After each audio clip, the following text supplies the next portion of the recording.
Good morning students. आज हमें कल वाले पार्ट को ही कंटिन्यू करना है। कल हम बेसिक डिफरेंशिएशन पढ़ रहे थे और इंटीग्रेशन करनी थी हमने। तो आज मैं उसी डिफरेंशिएशन को कंप्लीट करूँगा और बेसिक इंटीग्रेशन के बारे में पढ़ाऊँगा बेटा। तो कल हमने एक क्वेश्चन लिया था बेटा, दैट वाज दिस, कि ये डिस्प्लेसमेंट है फंक्शन ऑफ टाइम, हमने वेलोसिटी निकालनी थी t is equal to 2 second पे। तो वो मैं निकाल चुका था। मैंने आपको बताया था वेलोसिटी जो होती है dx/dt होती है, मतलब x को डिफ्रेंशिएट किया था तो दैट वाज 60 - 4। फिर इसमें मैंने t की वैल्यू रखी थी और that came out to be 8 metre per second. मतलब velocity at t is equal to 2 second जो थी that was 8 metre per second. अब इसी के सेकंड पार्ट को अगर मैं लूँ, मुझे इसमें निकालना है acceleration at t is equal to 3 second. तो बेटा जी याद रखना है, एक्सेलरेशन जो होता है वो होता है rate of change of velocity. ठीक, इसका मतलब मेरे पास जो वेलोसिटी की ये एक्सप्रेशन आया 60 - 4, मुझे इसको डिफ्रेंशिएट करना पड़ेगा क्योंकि यहाँ पे क्या dv/dt है। ठीक, तो जब इसको डिफ्रेंशिएट करूँगा मैं ऐसे भी लिख सकता हूँ इसको, लो जी।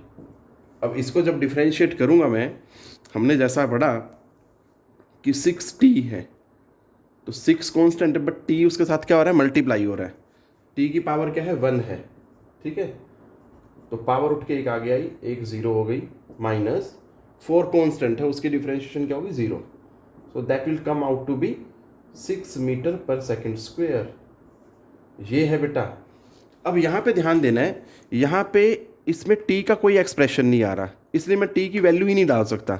और दूसरी बात ये कहना चाह रहा है कि इसमें किसी भी इंस्टेंट पे अगर आप देखेंगे, चाहे आप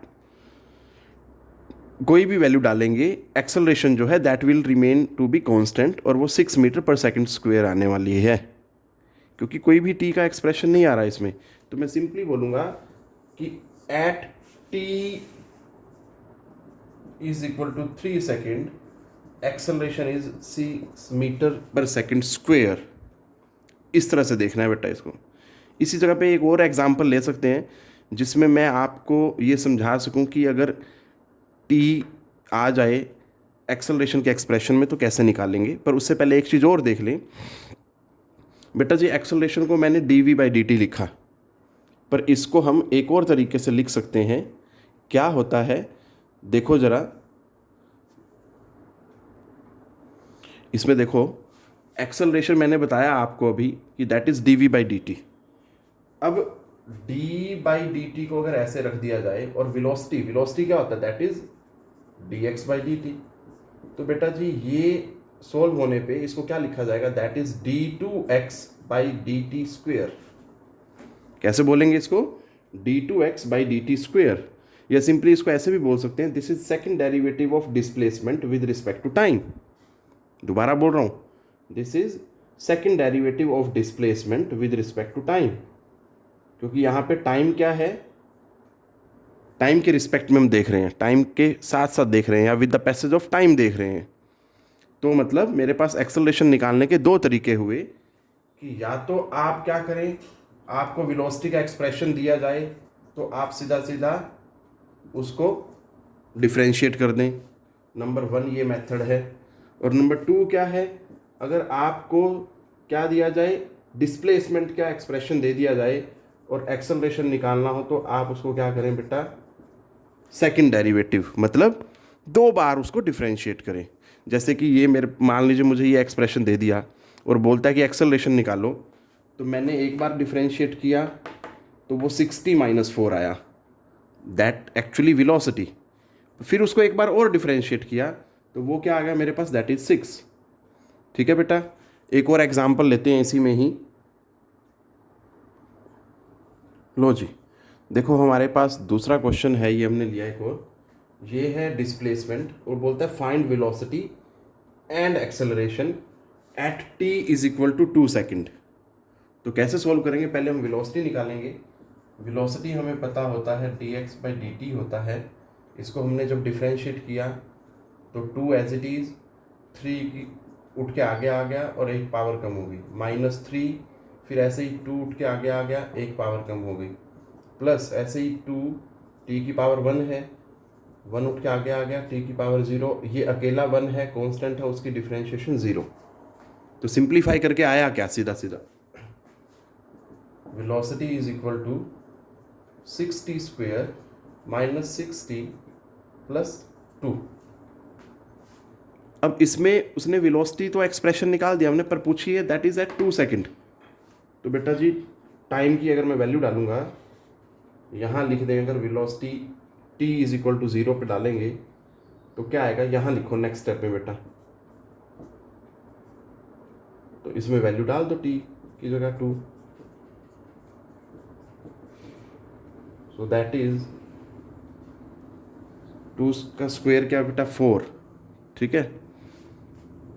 तो 4 6 या 24 माइनस 12 प्लस 2, तो ये क्या हुआ माइनस का 10 और 24 माइनस 10 14 मीटर पर सेकेंड। तो ये वेलोसिटी आ गई बेटा at t is equal to 2 second, अगर डिस्प्लेसमेंट की इक्वेशन ये है। इसी तरह से अगर मैं सेकंड पार्ट पे चलूँगा एक्सेलरेशन पे, तो एक्सेलरेशन क्या होता है dv बाई dt। तो वेलोसिटी तो ये रही बेटा, ये रहा एक्सप्रेशन वेलोसिटी का, इसको मुझे डिफरेंशिएट करना है। तो जब इसको डिफरेंशिएट करूँगा तो 6 as it is, t square है तो पावर उठ के आगे आ गई, एक पावर कम हो गई, -6, और t की पावर 1 है, पावर उठ के आगे आ गई, एक पावर कम हो गई, और आगे है 2 अकेला कांस्टेंट है, उसकी डिफरेंशिएशन 0। तो सीधा सीधा अगर मैं बोलूँ तो that came to be 12t minus 6। ये एक्सेलरेशन आ गई बेटा। अब मुझे एक्सेलरेशन निकालनी है at t is equal to 2। तो यहाँ पे मैं क्या करूँगा, t की जगह 2 डाल दूंगा, ठीक है जी। तो 12 2 ज़ा 24 minus 6, that is 18 metre per second square. इस तरह से सोल्व करते हैं बेटा। अब मैं कुछ ट्रिग्नोमेट्रिक फंक्शंस की डिफरेंशिएशन क्या होती है वो देखेंगे हम, ठीक है बेटा जी। Starting from the very first trigonometric ratio that is sine x. मेरे को क्वेश्चन दिया गया y is equal to sine x, इसकी डिफरेंशिएशन क्या होगी। तो डिफरेंशिएशन ऑफ y मतलब sine x with respect to x क्या होगा, दैट इज कोस एक्स। इसी तरह से नेक्स्ट क्वेश्चन है, अगर y is equal to cos x दे दिया जाए, उसकी डिफरेंशिएशन क्या होगी, माइनस साइन एक्स। याद रखना बेटा, कोस की क्या डिफरेंशिएशन होगी, minus sine x. And moving to third one, y is equal to tangent x, तो इसकी डिफरेंशिएशन क्या होगी, that is second square x. बेटा याद रखना, मैं बार बार बोल रहा हूँ, हम सिर्फ उतनी ही डिफरेंशिएशन और इंटीग्रेशन पढ़ेंगे जो एक बेसिक रिक्वायर्ड होती है या बेसिक रिक्वायरमेंट होती है फिज़िक्स पढ़ने के लिए बेटा। उतनी ही डिफरेंशिएशन कवर करेंगे बेटा जी, ये चीज़ ध्यान देनी है, और उतनी ही इंटीग्रेशन करेंगे। तो ये 3 ही ट्रिग्नोमेट्रिक फंक्शंस की मैं यहाँ पे ये डिफरेंशिएशन बता रहा हूँ आपको ट्रिग्नोमेट्रिक रेशियोज़ की। साइन एक्स की क्या होती है, कोस एक्स, कोस एक्स की माइनस साइन एक्स, और टेंजेंट एक्स की क्या होती है, सेकेंड स्क्वायर एक्स। बाकी ये सब आपको पता है, साइन कोस टेन क्या होते हैं, आप सभी ने 10th क्लास में ट्रिग्नोमेट्री में अच्छे से पढ़े हैं बेटा ये, ठीक है। बट ये याद रखना, ये जब सभी ट्रिग्नोमेट्रिक रेशियोज़ जो हैं they are applicable in case of right angle triangle, ये चीज़ ध्यान देनी है आपने।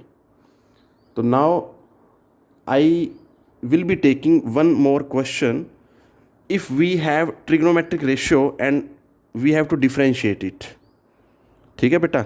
आपको लास्ट वाला लेक्चर याद होना चाहिए, मैंने आपको बताया था जब भी आप डिफरेंशिएशन करेंगे तो बिल्कुल सबसे पहले बाहर से शुरू करेंगे, फिर उसके अंदर घुसेंगे ब्रैकेट में, और फिर आगे मूव करते चलेंगे। इस तरह से हमने डिफरेंशिएशन करनी है। तो taking one example of trigonometric ratio given to us, लो जी, मुझे क्वेश्चन दिया गया y is equal to sine cube 2x। अब यहाँ पे सबसे बड़ी गलती बच्चा क्या करता है, वो ये समझता है कि ये क्यूब जो है ये इस एंगल का है, 2x का क्यूब है ये। तो यही आप गलती करते हैं बेटा, ये गलती नहीं करनी। Actually this is cube for whole trigonometric function, sine का है ये। तो इसको मैंने थोड़ा सा सिंप्लीफाई किया पहले। इसको आपने इस तरह के क्वेश्चन को इस तरह से लिख लेना है, ठीक है जी। अब ये बिल्कुल आपका जाना पहचाना फॉर्मेट बन गया। इस सारे को आपने x मान लेना है मन में, और ये x की क्यूब की तरह काम करना है। अब बेटा स्टार्ट करते हैं। ये हमने सिंप्लीफाई किया, रिटर्न लाइक दिस। तो अब dy बाई dx जब करेंगे तो इसको मन में x माना आपने, तो x क्यूब है बेटा, तो पावर उठ के आगे आई और एक पावर क्या होगी, कम हो गई बेटा जी, ठीक है जी। अभी तो आपने पावर को डिफरेंशिएट किया, उसके बाद मैंने बोला आपको कि आप ब्रैकेट के अंदर घुस जाएं। तो जैसे ब्रैकेट में घुसे, अगर आप डायरेक्ट नहीं कर पाएंगे तो आप इसको ऐसे लिख लो भाई, अगले स्टेप में कर लो, कोई दिक्कत नहीं है। 3, अब ये होल का स्क्वायर है तो मैं एंगल का स्क्वायर नहीं बोलूँगा, actually it is square of trigonometric function. तो बेटा जी इसको साइन स्क्वायर 2x लिख दिया, इस वाले हिस्से को। तो ठीक है, अब इसको जब डिफ्रेंशिएट करेंगे तो अंदर घुसे दिखा साइन, इसको मन में x मान लो सारे को। तो साइन एक्स की डिफ्रेंशिएशन क्या होती है बेटा, कोस x, ठीक है जी। फिर आगे चल के देखा तो एंगल क्या आ रहा है हमारे पास, 2x। 2x की अभी डिफ्रेंशिएशन करनी है, वो पेंडिंग है। तो dy by dx 3 sine square 2x cos 2x। तो 2x, ये x की पावर 1 है बेटा, इसको जब डिफ्रेंशिएट करेंगे तो पावर उठ के आगे आएगी, एक कम हो जाएगी, तो फाइनली सॉल्यूशन क्या मिलेगा हमें, दैट इज 2। अब बच्चा गलती क्या करता है बेटा, वो सोचता है कि ये 2 इस 2x से मल्टीप्लाई हो रहा है, इसको वो 4x लिख देता है। ऐसा नहीं करना, ये कांस्टेंट है, ये एंगल है, ये भी एंगल है, और ये कांस्टेंट है, तो आपने कांस्टेंट को कांस्टेंट से मल्टीप्लाई करना है। So the final solution will be dy by dx 6 cos 2x sine square 2x। बस इस तरह से हमने अरेंज कर देना बेटा, this is our final solution, ठीक है। Now I am moving to integration. Basic integration पढ़ेंगे, जो एक नॉर्मल रिक्वायरमेंट होती है एक बच्चे को फिजिक्स पढ़ने के लिए बेटा, जितनी ज़रूरत होती है उतनी ही पढ़ेंगे हम। तो बेटा starting from basic integration, integration सबसे पहले क्वेश्चन ये उठता है कि बेटा है क्या, क्यों इसकी रिक्वायरमेंट महसूस की गई, क्यों इसको यूज़ किया जा रहा है। तो बेटा बेसिक से बातें बताना चाहूँगा। देखो, integration is another mathematical operator. जैसे कल हमने डिफरेंशिएशन पढ़ा था, वो भी एक मैथमेटिकल ऑपरेटर था। जैसे plus, minus, multiplication, subtraction, all these are the mathematical operators. In the same way we have one more operator, that is integration. अब इसकी यूटिलिटी क्या है, तो बेटा याद रखना है, डिफरेंशिएशन से बिल्कुल एग्जैक्टली अपोजिट काम करता है ये। डिफरेंशिएशन में हम क्या करते थे, हर एक, मान लीजिए ये पाथ है बॉडी का, तो हर एक इंस्टेंट पे बिहेवियर स्टडी करते थे, ऐसे माइन्यूटली इंटेंसिवली स्टडी करते थे हम, दैट वाज डिफरेंशिएशन, ठीक है। बट इंटीग्रेशन में क्या होगा, अगर हमें एक कॉन्टिन्यूस पाथ दे दिया जाए, कॉन्टिन्यूस फंक्शन दे दिया जाए, तो हम इंटीग्रेशन का यूज़ करते हैं बेटा उस पर। कैसे, देखो डिफरेंशिएशन का मतलब क्या है, हर एक इंस्टेंट पे बिहेवियर को स्टडी करना, ठीक है जी। और इंटीग्रेशन में क्या करना है हमें, जब एक कॉन्टिन्यूस पाथ दे दिया जाए तब हम यूज़ करते हैं। मैं सीधा सीधा बोलूँ कि जब कॉन्टिन्यूस फंक्शन हमें दी हुई हो, देन वी यूज़ इंटीग्रेशन। जैसे कि मान लीजिए मुझे बोला जाए कि भाई यहाँ से लेके यहाँ तक गए, यहाँ पे वैल्यू बता दी मैंने, x इज इक्वल टू 1 से लेके x इज इक्वल टू 5 तक गए, तो यहाँ से लेके यहाँ तक जाने में how much work is being done, वो वर्क निकालो, ठीक है जी। तो ये कॉन्टिन्यूस हो गया, बीच में ऐसे मुझे डिस्क्रीट पॉइंट्स पे नहीं निकालना है, ठीक है, इंटरमीडिएट पॉइंट्स पे नहीं निकालना है, तो ये चीज़ याद रखनी है। इसी तरह से अगर मान लीजिए मुझे बोल दिया जाए कि एक पार्टिकल जो है दैट इज़ यहाँ से चलना शुरू किया, moving along the circular path, ठीक है जी, ये रेडियस है उसकी, वट एवर इट इज़। तो अब यहाँ से मुझे क्या करना है, वो कहता है कि टोटल वर्क डन निकालो, तो मुझे क्या पता होना चाहिए, शुरू कहाँ से किया और फाइनली कहाँ तक गया। ठीक है, तो इस तरह की जब भी हम कॉन्टिन्यूस फंक्शंस हमें दी जाती हैं और उनको हमें अगर यूज़ करना हो, उन पे कोई भी फिजिकल क्वांटिटी निकालनी, जैसे वर्क निकालना है या फोर्स निकालनी है, ठीक है, तो ऐसे ऐसे जो क्वेश्चंस हैं, for solving that we use integration. अब अगर इंटीग्रेशन की बात करें तो इन फिजिक्स और overall we have two types of integration बेटा। First one is indefinite integral and second one is definite integral.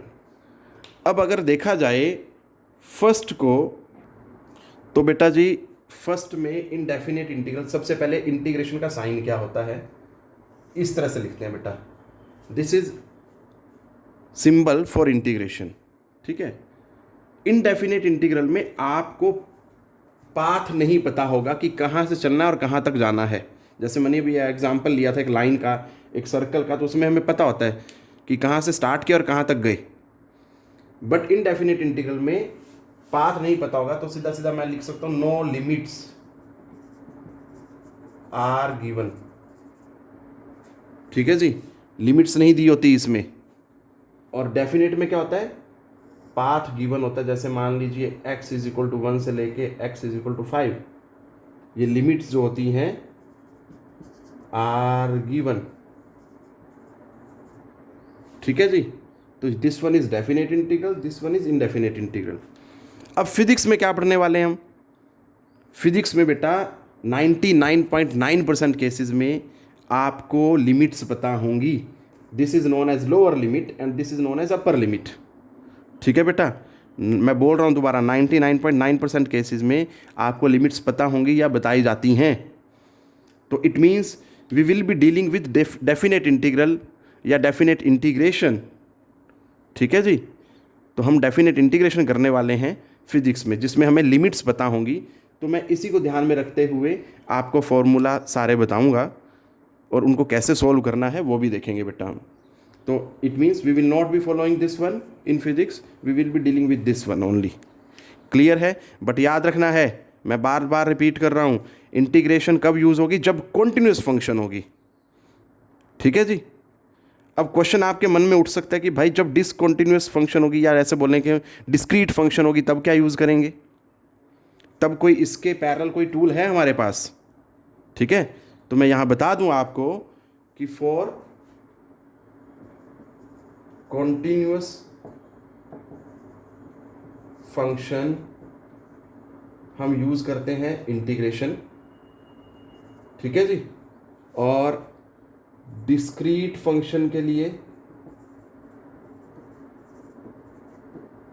We use summation.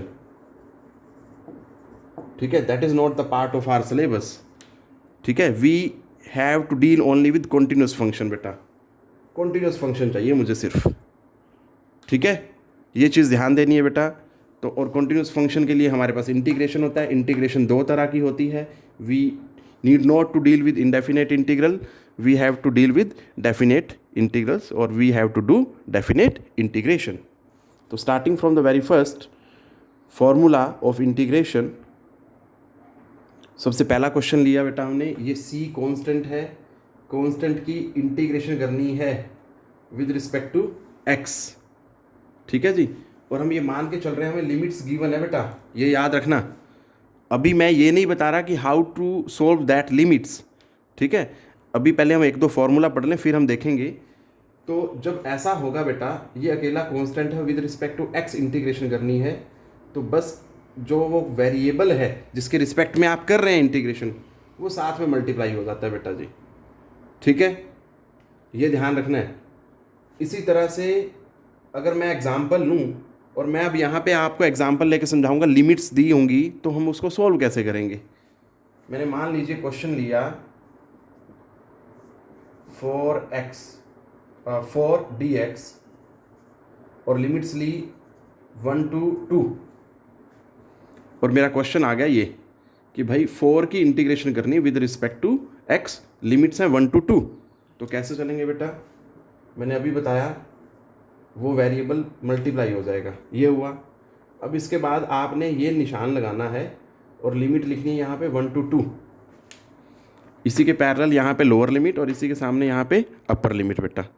अब करना क्या होता है, जो वेरिएबल है ना, मतलब वेरिएबल यहाँ पे क्या एक्स, उसमें आपने एक बार अपर लिमिट डालनी है और एक बार आपने लोअर लिमिट डालनी है। तो 2 - 1 1, 1 × 4 4। सो फाइनल सॉल्यूशन जो हुआ इस क्वेश्चन का दैट इज 4। इस तरह से करना है बेटा। मूविंग टू अनदर फॉर्मूला बेटा, दूसरा फॉर्मूला है x की पावर n dx, मतलब x की पावर n को इंटीग्रेट करना है विद रिस्पेक्ट टू x। ये लिमिट्स दे दी गई मेरे को, कुछ भी हैं वट एवर इट इज़, अभी हम फॉर्मूला पढ़ रहे हैं पहले। तो ऐसी कंडीशन में मैंने अभी आपको बताया कि भाई इंटीग्रेशन जो है टोटली अपोजिट है, पूरा 180 डिग्री पे घूम जाओ। तो डिफरेंशिएशन से अपोजिट है वो टूल। तो इसमें हम क्या करेंगे, पावर एक ऐड करेंगे और उसी से हम क्या करेंगे, उसको डिवाइड करेंगे बेटा। पावर एक ऐड करेंगे और उसी से उसको क्या करेंगे, डिवाइड करेंगे। अब मैं एक एग्जांपल ले रहा हूँ जिसमें डेफिनेट इंटीग्रल का इसी फॉर्मूला पे, मान लीजिए मुझे क्वेश्चन दे दिया जाए x² dx और लिमिट बोल दी जाए 1 से लेके 3, तो कैसे सोल्व करेंगे बेटा, पावर एक बढ़ जाएगी और उसी से डिवाइड हो जाएगा, फिर ये डेफिनेट इंटीग्रल है। तो अभी अभी मैंने आपको सिखाया कि वेरिएबल में रखना है बेटा। तो अगर आपको कन्फ्यूजन से बचना है तो आदत क्या डालें आप, ये जो कांस्टेंट आता है ना उसको पहले से ही अलग कर लो। अंदर क्या बच गया, खाली x³। आप ऐसे भी देख सकते हो, इसको ऐसे भी लिख सकते हो। ये एक और तरीका हो सकता है कि आप कांस्टेंट को पहले ही बाहर रख लें ताकि कन्फ्यूज़न ही ना हो किसी तरह का। तो बेटा जी इसको हमने सॉल्व किया, तो 1/3 एज इट इज़, वेरिएबल में एक बार अपर लिमिट माइनस फिर एक बार lower limit. So that is, ये बेटा 3 3 3 की पावर 3 है, ठीक है। तो क्या हो जाएगा 27 - 1, तो that is 26। So final solution जो है 26/3 आया बेटा, ठीक है। Now moving to another formula, formula number 3। लो जी, तीसरा फॉर्मूला हमारे सामने रखा है। c कोई कांस्टेंट है, x वेरिएबल है, मतलब पावर 1 बोल सकता हूँ मैं इसको, जैसे अभी अभी देखा पावर वाला मेथड। और इसकी ये लिमिट्स दे दी गई, कुछ भी हैं वट एवर, अभी नहीं हमें पता, हम पहले फॉर्मूला सीख रहे हैं इसको। तो बेटा जी क्या करना है आपने, c को तो एज इट इज़ रखना है, और ये अकेला नहीं है क्योंकि कांस्टेंट, ठीक है। और इसमें ये भी गलती मत कर देना, डिफरेंशिएशन में अगर कांस्टेंट अकेला होता था तो उसकी डिफरेंशिएशन 0 होती थी, बट यहाँ इंटीग्रेशन में 0 नहीं होगा कभी भी, ये चीज़ ध्यान देनी है। तो बेटा x की पावर 1 है तो ये पावर 1 जुड़ जाएगी और उसी से क्या हो जाएगा, वो डिवाइड हो जाएगा बेटा जी। इस तरह से करना है। अब हम एक क्वेश्चन लेते हैं जिसमें लिमिट्स पूरी प्रॉपर दी गई हों और उसको सॉल्व किया जाए बेटा। तो एग्जाम्पल के तौर पे मैंने ले लिया 4x dx और लिमिट ले ली 1 to 3। अब जरूरी नहीं है कि हमेशा आपने पॉजिटिव लिमिट ही लेनी है कि 1 से स्टार्ट किया 3 पे गए। ऐसा भी तो हो सकता है कि मान लीजिए आपको कोऑर्डिनेट एक्सिस दे दिए जाएं और बोला जाए कि भाई ये 0 1 2 -3 -2 -1, तो एक बॉडी ने स्टार्ट किया यहाँ से और गई वो यहाँ तक। तो in that particular condition limits क्या हो सकती हैं, दैट कैन बी -3 to 1 तक गया तो ये 1 हो जाएगा, ठीक है। तो देख लेते हैं इसको कैसे करते हैं सॉल्व बेटा, ठीक है। मान लीजिए यही क्वेश्चन दे दिया जाए हमें, तो how we will be solving this one. तो कैसे करेंगे इसको, देखो 4 एज इट इज़, वही x की पावर 1 है तो एक पावर जुड़ जाएगी, उसी से डिवाइड हो जाएगा बेटा। अब लिमिट लगाओ -3 से 1, तो इसको पहले सिंप्लीफाई कर लो, ये आ गया। तो 2 तो आ गया कॉमन, x² -3 to 1, ठीक है जी। अब चलें आगे 2। अब मैंने आपको सिखाया था वेरिएबल में एक बार पहले अपर लिमिट, ये भी याद रखना है हमेशा पहले अपर लिमिट डालनी है। तो 1 का स्क्वायर माइनस फिर एक बार फिर लोअर लिमिट बेटा जी, बस तो सोल्व हो गया हमारा। 2 1, ये माइनस और ये स्क्वायर है तो माइनस माइनस ऑलरेडी प्लस हो जाएगा, दैट इज दिस। तो माइनस का 8, -8 × 2 -16, आंसर आ गया बेटा जी। इस क्वेश्चन का आंसर क्या आया, -16। Now moving to another formula. देखो बेटा जी, नेक्स्ट क्वेश्चन है साइन एक्स, ट्रिग्नोमेट्री फंक्शन पे आ गए हम। साइन एक्स की अगर इंटीग्रेशन की ही बात करें, लिमिट्स मैंने मान ली कुछ भी हैं, ठीक है, तो क्या होगा वो साइन एक्स की इंटीग्रेशन होती है माइनस कोस एक्स। याद रख लेना बेटा, साइन एक्स की इंटीग्रेशन क्या होगी, माइनस कोस एक्स। ठीक, लिमिट्स जो भी होंगी उसको सोल्व करेंगे। हम एक एग्जांपल लेते हैं how we will be solving this type of question. मान लीजिए मेरे को क्वेश्चन दे दिया जाए साइन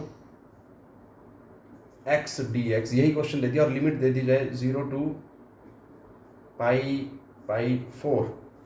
पाई बाई 4 मतलब 45 डिग्री बेटा, ठीक है जी, कंफ्यूज मत हो जाना। पाई बाई 4 मतलब 45 डिग्री, पाई बाई 3 मतलब 60 डिग्री, क्योंकि पाई जो है 180 डिग्री को लेता है वो, ठीक है। 180 degree is equal to pi radian, ये याद रखना है बेटा आपने। तो इसमें क्या करना है, हमने साइन एक्स क्वेश्चन था, साइन एक्स की इंटीग्रेशन की माइनस कोस एक्स, फिर बेटा लिमिट लगाई 0 से पाई बाई 4। अब आपने क्या करना है, कन्फ्यूज़न से बचना है तो सबसे पहले इस माइनस को बाहर ले लो भाई, माइनस कोस एक्स। आदत ही ऐसी डालो बेटा अपनी कि जब भी कोई ऐसी चीज़ आ जाए, माइनस आ जाए या कॉन्स्टेंट आ जाए, आप उसको बाहर ले लो पहले ही। तो बेटा जी माइनस, अब एक बार आपने वेरिएबल की जगह, वेरिएबल क्या है, एक्स, एंगल है जो चेंज हो रहा है। देखो यहाँ पे एंगल की वैल्यू लिखी जा रही है कि एंगल जो है 0 से लेके 45 डिग्री तक गया, इसका मतलब 0 से लेके 45 डिग्री तक की वेरिएशन है हमारे पास। जो बोर्ड मूवमेंट है पार्टिकल की, that is from 0 degree to pi by 4, मतलब 45 डिग्री तक। तो पाई बाई 4 माइनस फिर एक बार कोस 0, ठीक है जी। अब आगे देखो जरा, कोस पाई बाई 4, कोस पाई बाई 4 बेटा जी, तो कोस पाई बाई 4 की वैल्यू क्या है, minus cos pi by 4 1/√2 minus cos 0, कोस 0 क्या होता है 1। तो अब चाहे तो आप ब्रैकेट में अंदर माइनस को घुसा सकते हो, एंटर करा सकते हो, 1 minus 1/√2। This is your final solution. Moving to another formula, that is cos x. Cos x की इंटीग्रेशन करनी है, डेफिनेट इंटीग्रल है, तो जो आएगी integration that is sine x. याद रखना बेटा, कंफ्यूज नहीं होना, डिफ्रेंशिएशन में हम कोस एक्स की डिफ्रेंशिएशन पढ़ते थे, that is minus sine x, ठीक है। जबकि यहाँ पे क्या है, कोस एक्स की integration that is sine x बेटा। उसके बाद जो भी लिमिट्स होंगी उसके अकॉर्डिंग हम सोल्व कर देते हैं। जैसे मान लीजिए क्वेश्चन मेरे को दे दिया जाए 0 से, यही मैं मान लेता हूँ पाई बाई 3 मान लेता हूँ, ठीक है जी। तो क्या हुआ, साइन एक्स फिर 0 से पाई बाई 3, इसको सोल्व करेंगे तो साइन एक्स की लिमिट डालेंगे बेटा, एक्स वेरिएबल यहाँ पे क्या है, एक बार अपर लिमिट माइनस एक बार lower limit, sine pi by 3। Pi by 3 मतलब पाई बाई 3 का मतलब हुआ 60 डिग्री बेटा। साइन 60 की वैल्यू होती है √3/2 माइनस साइन 0 क्या होता है 0। सो फाइनल सॉल्यूशन इज दिस। इस तरह से बेटा आपने क्वेश्चंस को करना है बेटा। अब बस एक दो फॉर्मूला और रह गए, एक मैं और ट्रिग्नोमेट्रिक फंक्शन पे ही आपको एक थोड़ा सा टेढ़ा सा क्वेश्चन देने की कोशिश करता हूँ, जो फिजिक्स में मतलब हम नॉर्मल ज़्यादा टफ नहीं पढ़ रहे, ठीक है बेटा। बाकी सब चीज़ें तो प्रैक्टिस से ही आ पाएंगी आपको। देखो बेटा जी, नेक्स्ट है साइन nx/dx, मतलब पहले अभी तक एंगल x होता था, अब nx हो गया बेटा। लिमिट्स गिवन है, कुछ भी हो सकती है, वो एंगल होगा, पर ये याद रखना बेटा, ठीक है। अगर आप बहुत डिटेल में पढ़ेंगे तो हम लिमिट्स को चेंज करना भी सीखते होते हैं, ठीक है, बट वो अभी के लिए नॉट रिक्वायर्ड। तो साइन nx है तो इसकी इंटीग्रेशन क्या होगी बेटा ये, और जो भी लिमिट्स होंगी अकॉर्डिंग टू लिमिट्स जो है हम उसको सोल्व कर देते हैं बेटा, यहाँ पे वैल्यूज़ रखते हैं लिमिट्स की। इसी तरह से moving to another formula that is cos nx/dx, limits given होंगी आपको, तो क्या होगा बेटा इसका, साइन nx/n। इस तरह से आपने इसको देखना है बेटा जी। तो थोड़ा सा आप जो है ये चीज़ ध्यान देंगे कि ये जो n है बेटा एंगल के साथ, ये सारे के नीचे आएगा डिनोमिनेटर में, और यहाँ पे फिर हम क्या करेंगे, लिमिट्स डाल के इसको क्या करेंगे, सोल्व करेंगे। सो बेटा this is all about basic formula related to integration जो हम यूज़ करते हैं, ठीक है, जो एक प्राइमरी रिक्वायरमेंट रहती है हमारे पास कि इतना तो कम से कम आना चाहिए बच्चे को बेटा, ठीक है।